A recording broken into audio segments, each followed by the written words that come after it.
Assalamualaikum warahmatullahi wabarakatuh. Hari kiamat, Allah Subhanahu wa Ta'ala memanggil manusia-manusia untuk mempertanggungjawabkan segalanya di hadapan Allah Subhanahu wa Ta'ala. Yang pertama kali dipanggil oleh Allah Jalla Jalaluh adalah seorang yang hamilul Quran, orang yang membawa, membaca, menghafal, mengajarkan Al-Quran.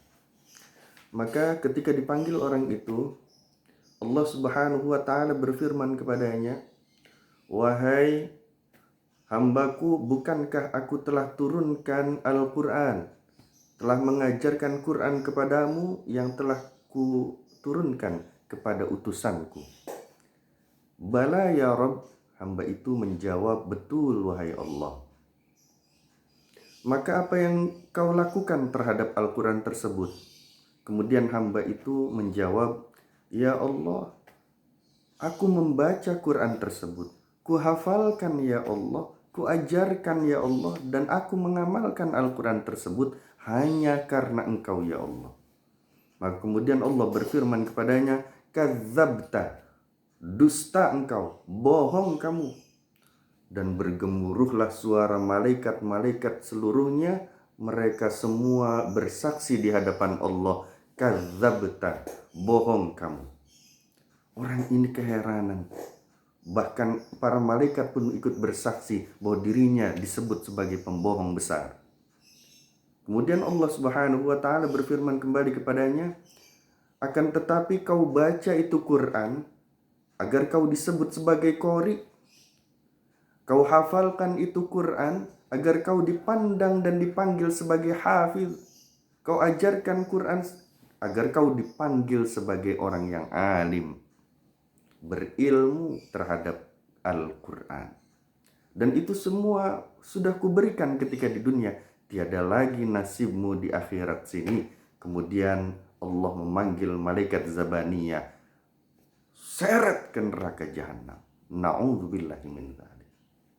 Dia hafal Quran, dia baca Al-Quran, dia mengamalkan Al-Quran dan mengajarkan Al-Quran. Tapi kalau di hatinya dia amalkan itu karena ingin dipandang manusia yang lain, na'udzubillahi min dzalik, tetap akan diseretkan neraka jahanamnya Allah Subhanahu wa Ta'ala. Yang kedua yang dipanggil oleh Allah Subhanahu wa Ta'ala adalah mereka orang-orang yang suka bersodakoh, orang-orang yang dermawan. Dipanggillah orang itu, "Wahai orang yang dermawan." "Bala ya Rabb, ada apa duhai Allah?" "Bukankah aku telah memberikan rizki kepadamu berupa harta kekayaan, lalu apa yang kau perbuat dengan harta tersebut?" Maka kemudian hamba ini berkata, "Ya Allah, hamba menjalankan sodakoh dengan harta tersebut. Hamba bersilaturahim dengan adanya harta tersebut. Semua aku lakukan hanya karena Engkau ya Allah." Maka Allah kembali berfirman kepadanya, "Kadzabta, dusta engkau, bohong engkau." Gemuruh kembali itu para malaikat dan semuanya serentak berkata, "Kadzabta, kau dusta, kau berbohong." Orang ini kembali heran. "Kenapa demikian ya Allah?" Maka Allah menjawabnya, "Wahai hambaku, kau pergunakan itu harta bersodakoh kepada orang lain, bersilaturahim, tapi bukan karena aku, karena engkau ingin dipanggil sebagai orang yang dermawan." Maka malaikat Zabaniyah seret ke neraka jahanam. Na'udzubillahi min dzalik. Dia banyak bersedekah, tapi karena dirinya bersedekah ingin dihormati, ingin dipanggil sebagai dermawan oleh manusia yang lain, maka tidak ada lagi bagiannya di sisi Allah Subhanahu wa Ta'ala. Yang ketiga yang dipanggil oleh Allah Subhanahu wa Ta'ala adalah orang yang meninggal di medan peperangan, yang mereka itu ikut fi sabilillah. Pada saat dia datang, "Apa yang telah kau lakukan?" kata Allah kepadanya. "Ya Allah, aku ikut berperang dan aku terbunuh di dalamnya. Aku terbunuh mengikuti peperangan, tiada lain semua adalah karena untukmu ya Allah, dan karena Engkau ya Allah. Maka Allah Subhanahu wa taala berfirman kepadanya, kadzabta, dusta engkau, bohong engkau. Kembali malaikat semuanya bersaksi di hadapan Allah dan di hadapan orang tersebut. Kadzabta, engkau dusta, engkau berbohong. Orang ini bingung dan bertanya, kenapa ya Allah?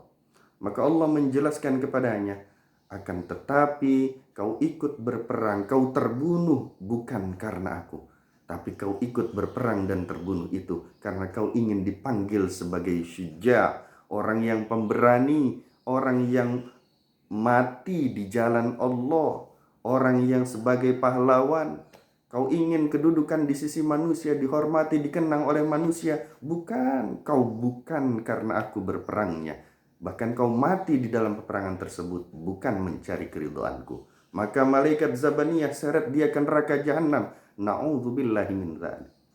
Maka ketika itu baginda Rasulullah sallallahu alaihi wasallam menepakkan kedua telapak mulianya di lutut Sayyidina Abu Hurairah radhiyallahu an, sambil beliau itu berkata, ya Aba Hurairah, ulaika awwalu khalqillah alladzi tusa'aru bihim naru jahannam. Wahai Abu Hurairah, mereka itu adalah makhluk-makhluk Allah yang nantinya akan menjadikan api neraka itu menyala dan membara karena adanya mereka dimasukkan ke neraka jahanam. Na'udzubillah tsumma na'udzubillah min dzalik. Hadirin rahimakumullah, maka ikhlaslah karena Allah ketika beramal. Jangan kita mengharapkan selain Allah balasan itu. Kita membaca Quran betul-betul karena Allah, bukan karena ingin dipandang sebagai orang yang baik di dalam membaca Quran. Kita menghafal Quran juga harus karena Allah, bukan karena kita ingin dipanggil sebagai hafiz atau hafizah. Kita mengajarkan Quran bukan kita mengharapkan imbalan dari manusia, tapi tetap kita mengajarkannya lillahi ta'ala. Begitu pula dengan bersedekah dan berjihad di jalan Allah. Jangan sekali-kali hati kita mengharapkan imbalan dari manusia, karena sebenarnya kemuliaan hanya di sisi Allah Subhanahu wa ta'ala. Semoga Allah Subhanahu wa ta'ala selalu menganugerahkan kepada kita semua dapat beramal ikhlas karena Allah Subhanahu wa ta'ala. Amin ya rabbal alamin. Assalamualaikum warahmatullahi wabarakatuh.